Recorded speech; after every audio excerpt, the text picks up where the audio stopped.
तो दोस्तों, तैयार हो जाओ क्योंकि यहाँ शुरू होती है आपकी फिल्मी दुनिया। हर सीन में है ड्रामा, हंसी और ट्विस्ट।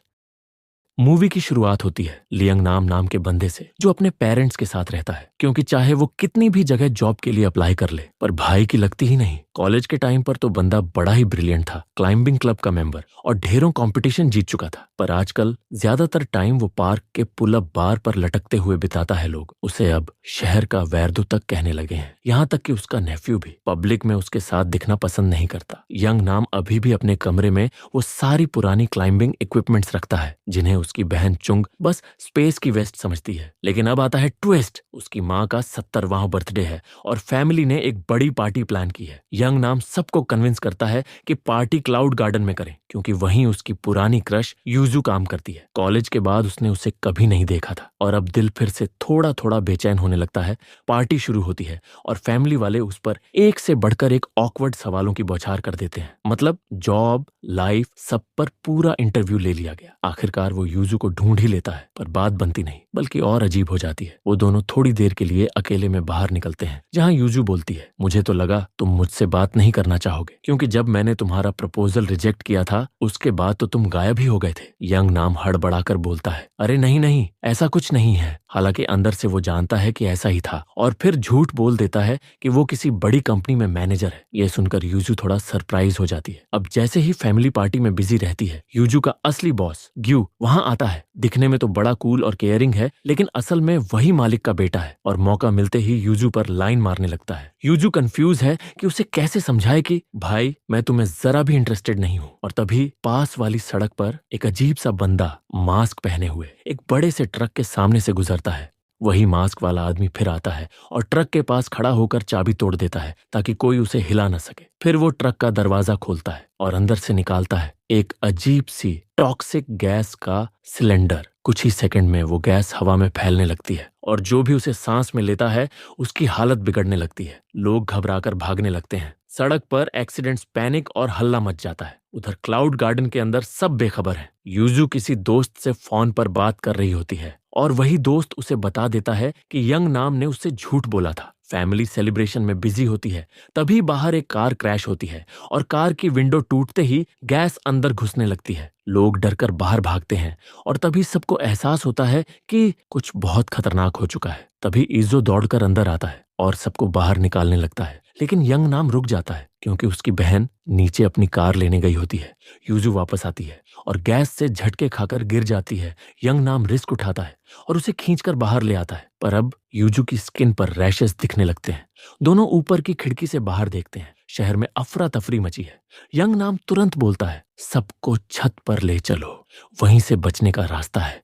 लेकिन उसके पापा अब भी हालात को गंभीरता से नहीं लेते। तभी सबके फोन पर एक इमरजेंसी अलर्ट आता है जिसमें लिखा होता है, ऊंचे पॉइंट्स पर जाओ और रेस्क्यू टीम का इंतजार करो। फैमिली ऊपर भागने लगती है, पर छत का दरवाजा लॉक निकलता है। चाबी है मैनेजर ग्यू के पास। यूजू कुछ फैमिली मेंबर्स को लेकर नीचे जाती है, जहां अभी गैस नहीं पहुंची होती। टीवी पर सरकारी अनाउंसमेंट चल रहा होता है जिसमें बताया जाता है कि हाँ, मास्क सही से पहनो, बॉडी को पूरी तरह कवर करो, वरना ब्लिस्टर और रैश आ सकते हैं। पर प्रॉब्लम यह है कि जो मास्क हैं वो बस 10 से 15 मिनट तक ही काम करते हैं। उधर आसमान में हेलीकॉप्टर घूम रहे हैं जो ऊपर से लोगों को देखकर रेस्क्यू कर रहे हैं। नीचे लोग बार बार कॉल कर रहे हैं पर कोई जवाब नहीं, क्योंकि असली रेस्क्यू तभी होगा जब हेलीकॉप्टर किसी को ऊपर से देखे। इज्जो को याद आता है उसने कुछ टाइम पहले होटल से 3 मास्क लिए थे, पर जब ढूंढता है तो पता चलता है कि ग्यू ने उन्हें छुपा लिया है। उसने डर या लालच में वो मास्क अपने लिए रख लिए थे। और अब जब यूजू नीचे चाबी ढूंढने जाती है तो ग्यू वही मास्क निकालता है खुद को बचाने के लिए। ग्यू नीचे के कमरों में जाता है, पर अब वहां भी गैस फैल चुकी होती है। कोई भी नीचे जाना नहीं चाहता, लेकिन तभी यंग नाम को एक आइडिया आता है। वो खिड़की की चीजें फेंकना शुरू करता है ताकि कान टूट जाए और रस्सी नीचे तक गिर सके। इज़ो यंग नाम को रस्सी देता है और यंग नाम अपने पुराने क्लाइंबिंग स्किल्स का इस्तेमाल करता है दीवार पर चढ़ने के लिए। वो ऊपर बढ़ता जाता है। हर स्टेप पर खतरा है, पर एक ही मकसद, छत तक पहुंचना और अपने परिवार को बचाना। यंग नाम अपनी फैमिली की बार बार की मत जा वाली बातों को पूरी तरह इग्नोर कर देता है। वो बिना कुछ सोचे सामने वाली बिल्डिंग की छत पर जंप करता है। एक पल के लिए उसका पैर फिसल जाता है और दिल जैसे थम जाता है, लेकिन लकली वो रेलिंग को कसकर पकड़ लेता है और खुद को दोबारा ऊपर खींच लेता है। अब उसकी नजर जाती है गार्डन बिल्डिंग की दीवार पर, जहां उसे कुछ सही ग्रिपिंग पॉइंट्स दिखते हैं। वो रस्सी को मजबूती से उस छत से बांध देता है जहां वो खड़ा था और फिर से जंप करता है, इस बार और भी ज्यादा कॉन्फिडेंस के साथ। अब वो अलग अलग नॉब्स और दीवार के छोटे छोटे डेकोरेशन पकड़ते हुए धीरे धीरे ऊपर चढ़ता जाता है। नीचे खड़े उसके रिश्तेदार मोबाइल निकालकर उसका वीडियो बना रहे होते हैं ताकि पूरा परिवार उसके इस हीरो मोमेंट को हमेशा के लिए याद रख सके। एक नॉब से दूसरी नॉब पर डेंजरसली जंप करते हुए वो आखिर में आखिरी पॉइंट तक पहुंच जाता है। अब बस एक कदम और, लेकिन यही सबसे बड़ा रिस्क है। वो खुद को अनहुक करता है, यानी अब अगर जरा सी भी गलती हुई तो सीधा नीचे। पर यंग नाम रुकता नहीं। उसके चेहरे पर डर नहीं, बस फोकस और जोश।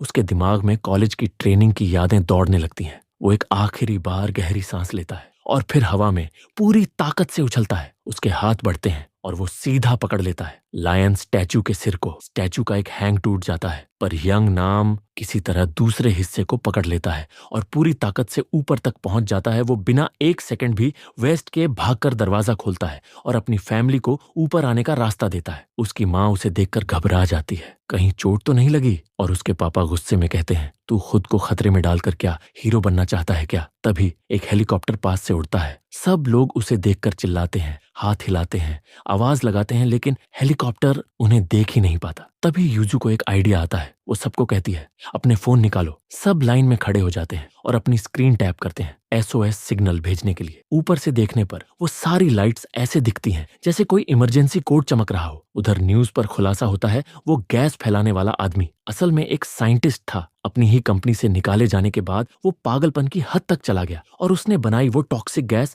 जो बहुत तेजी से फैलती है। उसकी थोड़ी सी मात्रा भी जानलेवा है। वापस क्लाउड गार्डन में यंग नाम की फैमिली अब भी अपने फोन की लाइटें झिलमिला रही है, लेकिन कोई असर नहीं। तभी उसके 2 कजिन्स माइक और स्पीकर लेकर आते हैं ताकि हेलीकॉप्टर उनकी आवाज सुन सके। क्लाउड गार्डन की लाइट्स अब फ्लिकर करने लगती हैं और फाइनली एक हेलीकॉप्टर उनकी लोकेशन पर पहुंचता है। सबको अंदर आने दिया जाता है, लेकिन वेट लिमिट पूरी हो चुकी है। अब सिर्फ एक व्यक्ति को नीचे रहना होगा। ये जो पीछे रह जाती है और यंग नाम बिना सोचे कह देता है, मैं यहीं रुकूंगा। दोनों हेलीकॉप्टर को दूर उड़ते हुए देखते हैं, आंखों में आंसू, दिल में डर, लेकिन फिर भी उम्मीद बाकी है। यंग नाम जो से वादा करता है, जब ये सब खत्म होगा मैं एक अच्छी नौकरी जरूर करूंगा। अब वो दोनों मिलकर दूसरे हेलीकॉप्टर की तलाश में लाइट सिग्नल्स भेजते रहते हैं, लेकिन कोई नहीं आता। नीचे फैलती गैस को देखकर वो डिसाइड करते हैं, अब हमें खुद ही निकलना होगा। वो बाहर जाने से पहले मैनेजर ग्यू के छुपाए हुए गैस मास्क पहनते हैं, प्लास्टिक बैग्स और ग्लव्स से खुद को पूरी तरह कवर कर लेते हैं और जितना हो सके उतनी रस्सी और चौक अपने बैग में भर लेते हैं। अब सड़कों पर सन्नाटा है, कहीं कोई इंसान नहीं। उनके मास्क की लाइफ भी खत्म होने को है। वो एक रैंडम बिल्डिंग में घुसते हैं, सीढ़ियों से ऊपर पहुंचते हैं, लेकिन वहां भी गैस आ चुकी होती है। यंग नाम अपना मास्क जो कि मास्क से एक्सचेंज करता है और खुद उसके लिए नया मास्क ढूंढने नीचे सबवे स्टेशन में उतरता है। वो वापस लौटने की कोशिश करता है, लेकिन जो सोचती है कि यंग नाम उसे छोड़ गया, वो गुस्से में ऊपर चढ़ती है। पर जैसे ही उसे एहसास होता है कि यंग नाम उसकी परवाह कर रहा था, उसका गुस्सा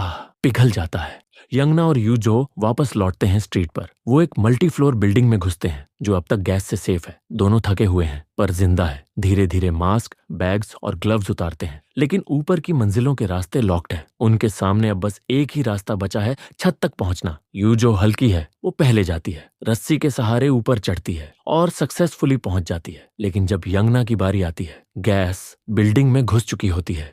वो नीचे दौड़ता है और आखिरी बार नया मास्क लेने जाता है। अब पानी पूरे शहर में फैल चुका है और फायरमैन उस गैस को न्यूट्रलाइज करने की कोशिश कर रहे हैं। उधर यंगना के पेरेंट्स टैक्सी से डिजास्टर जोन तक पहुंचते हैं। रास्ते में उन्हें 2 रिपोर्टर मिलते हैं जो लाइव स्ट्रीम के लिए खतरनाक जगहों में घूम रहे होते हैं। फैमिली उन्हें पैसे देती है और रिक्वेस्ट करती है, कृपया हमारे बेटे को ढूंढ दो। कट टू यंगना और यूजो अब नई बिल्डिंग की छत पर है जहां कभी मार्केट लगा करता था। अब वहां बस कार्डबोर्ड के इंसान पड़े हैं। यूजो को एक आइडिया आता है। वो सारे कटआउट्स छत पर लगाती है ताकि ऊपर से देखने पर लगे जैसे यहाँ बहुत सारे लोग फंसे हुए हैं। वो अपने फोन की लाइट्स ऑन करते हैं और हेलीकॉप्टर की अटेंशन पाने की कोशिश करते हैं। और बस दोस्तों, यहीं तक था कहानी का पहला हिस्सा। यंगना की ये जंग अब सिर्फ जिंदगी से नहीं बल्कि वक्त और किस्मत से है। आगे क्या होगा? क्या वो यूजो को बचा पाएगा या ये सब यहीं खत्म हो जाएगा? जानने के लिए पार्ट 2 जरूर देखना। अगर कहानी पसंद आई हो तो लाइक करो, सब्सक्राइब करो और घंटी वाला आइकन दबा दो ताकि जब अगला पार्ट आए तुम सबसे पहले देख सको। मिलते हैं अगले एपिसोड में जल्द ही।